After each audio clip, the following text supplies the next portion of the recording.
Hello friends, आज हम discuss करने वाले हैं 2024 का इवेंट जो सिर्फ अमेरिका के लिए ही नहीं पूरी दुनिया को इम्पैक्ट करने वाला है। Yes, it is none other than USA का प्रेसिडेंशियल इलेक्शंस। ये ग्लोबल इवेंट है जिसका इफेक्ट हर किसी पर पड़ता है। तो इस वीडियो में हम जानेंगे इलेक्शन का प्रोसेस क्या है, इसको ब्रेक डाउन करेंगे और ये इलेक्शन इतना इम्पोर्टेंट क्यों है, इसके की कैंडिडेट्स और उनके एजेंडास, सोशल मीडिया ड्रामा और कंट्रोवर्सीज, इलेक्शन डे और फाइनल रिजल्ट का प्रोसेस। तो बिना किसी टाइम को वेस्ट किए चलिए शुरू करते हैं और डाइव करते हैं आज के इस अमेजिंग पॉलिटिकल रोलर कोस्टर में।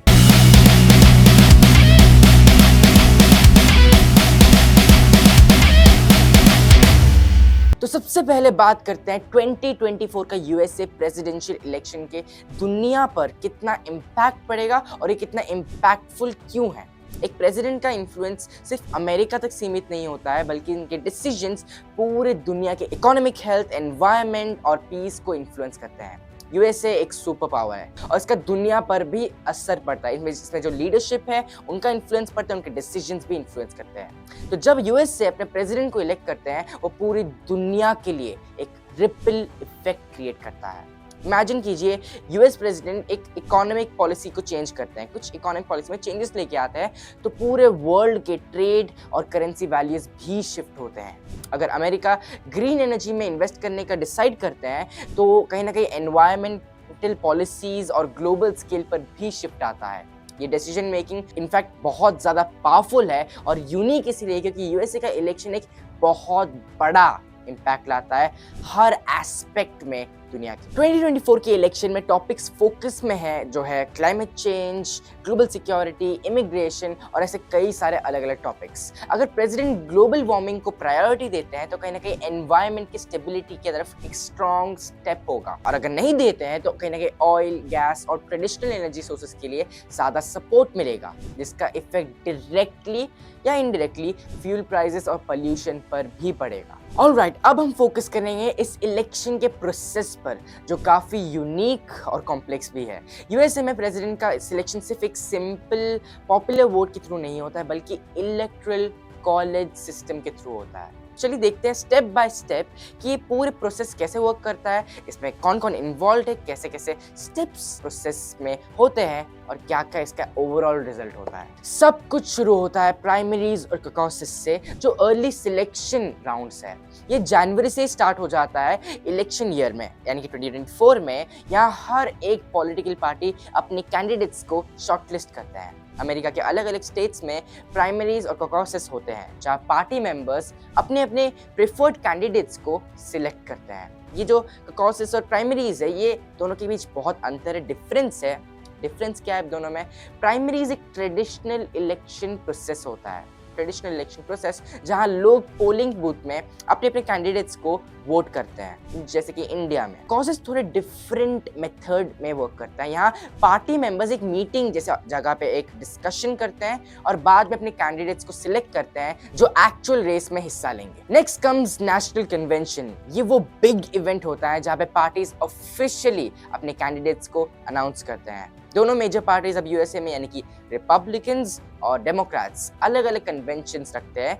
यहाँ पर वो लोग ऑफिशियली अपने प्रेसिडेंशियल कैंडिडेट को अनाउंस करते हैं। यहाँ पे बेसिकली डिसाइड होता है कि कौन कैंडिडेट फाइनल रेस में दौड़ेंगे या उतरेंगे, और वो अपना वाइस प्रेसिडेंशियल रनिंग मेट भी सिलेक्ट करते हैं।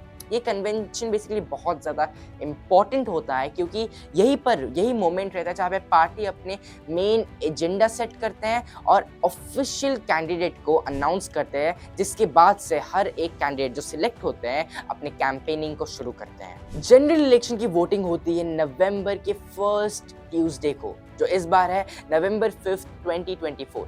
ये वो दिन होता है जहाँ पे सारे एलिजिबल अमेरिकन सिटीजन्स अपने प्रेफर्ड कैंडिडेट के लिए वोट करते हैं, पर ये डायरेक्टली प्रेसिडेंट को इलेक्ट नहीं करते हैं।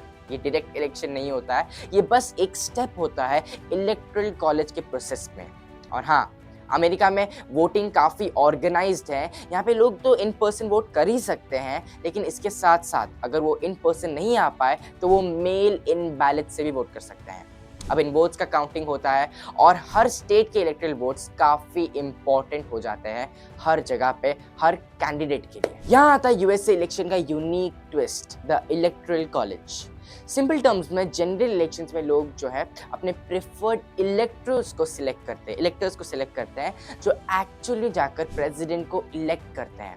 हर स्टेट के पास कुछ इलेक्टोरल वोट्स होते हैं जिसके जो पॉपुलेशन के बेस पे होते हैं, और पूरे यूएसए में टोटली 538 इलेक्टोरल वोट्स होते हैं, और किसी भी कैंडिडेट को प्रेसिडेंट बनने के लिए चाहिए रहते हैं 270 electoral votes, more than half जिसे हम लोग कहते हैं। जैसे ही कोई कैंडिडेट 270 से ज़्यादा वोट्स अचीव कर लेते हैं या पा लेते हैं, वो ऑफिशियली इलेक्शन को जीत जाते हैं। फाइनल स्टेप होता है certification and inauguration. The final step inauguration day पे यानी कि दिसंबर में इलेक्टोरल कॉलेज अपना ऑफिशियली वोट को कास्ट करते हैं और रिजल्ट डिक्लेयर किया जाता है। फिर जनवरी 20 को जो है उस दिन कैंडिडेट के लिए जो ऑफिशियल इनॉग्रेशन डेट रहता है, वो जीते हुए कैंडिडेट को एक फॉर्मल इनॉग्रेशन सेरेमनी होता है जहाँ पे जो जीते हुए कैंडिडेट है जो प्रेसिडेंट बन रहे हैं वहाँ पे ऑफिशियल ओथ लेते हैं और व्हाइट हाउस के रिस्पॉन्सिबिलिटी संभालने के लिए अपने जर्नी का शुरुआत करते हैं। ऑलराइट, सो अभी हम बात करते हैं 2024 के इलेक्शन के बारे में। ये इलेक्शन काफ़ी यूनिक है और इस पे ट्विस्ट और अनएक्सपेक्टेड चेंजेस काफ़ी ज़्यादा देखने को मिले हैं।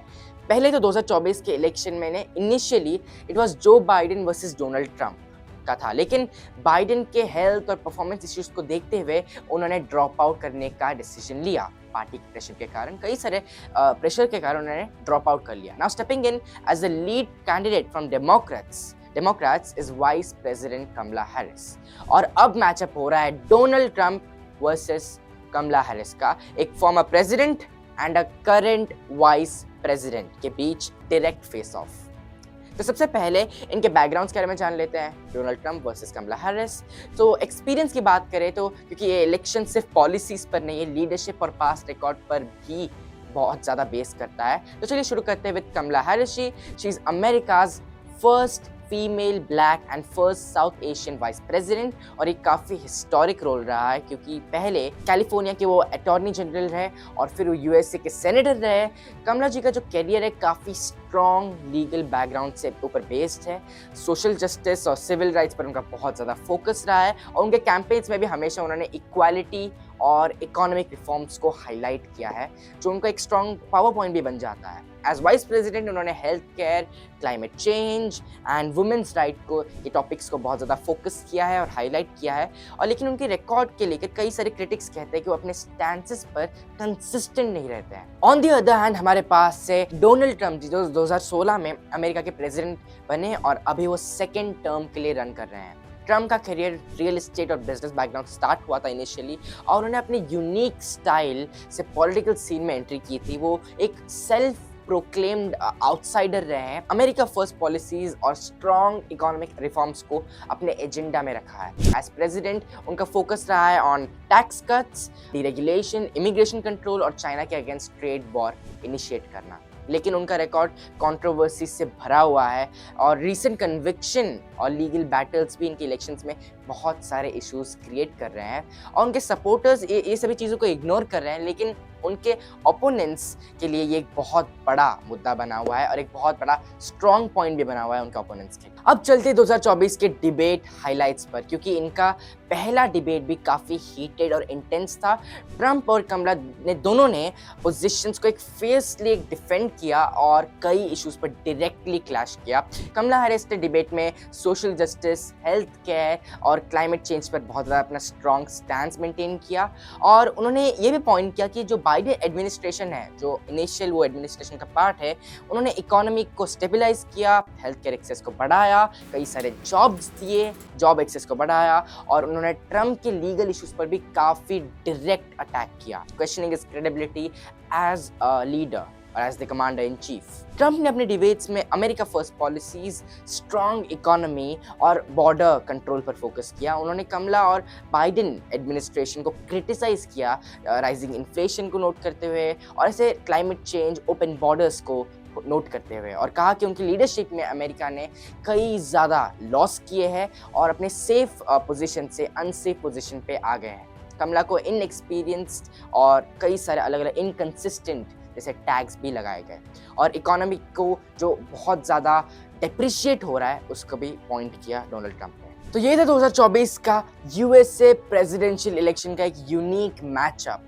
कमला हैरिस वर्सेस डोनाल्ड ट्रंप। एक तरफ former president with a strong base और दूसरी तरफ एक सिटिंग वाइस प्रेसिडेंट। ये इलेक्शन एक सीरीज की तरह बन चुका है जो एक्चुअल में अलग अलग ट्विस्ट के साथ आ रहा है। तो mister Donald Trump with a historic background और miss Kamala Harris with another background, जो एक स्ट्रॉन्ग लीगल बैकग्राउंड। सो इन दोनों के बीच का जो रेस है काफी क्लोज और इम्पैक्टफुल है और आने वाले वीक्स में और भी इंटेंस होने वाला है। आपके हिसाब से कौन सा कैंडिडेट आपको ज्यादा स्ट्रॉन्ग लगता है? Do comment down below. So देखते हैं 2024 के यूनिक इलेक्शंस के विनर कौन होते हैं, या शुड आई से कि सीजन फिनाले में क्या नया ट्विस्ट आता है, हम लोग को देखने मिलेगा नवंबर 5 को। सो अगली बार मिलने तक कीप लर्निंग, कीप ग्रोइंग। मिलते हैं अगली बार। Thanks for watching.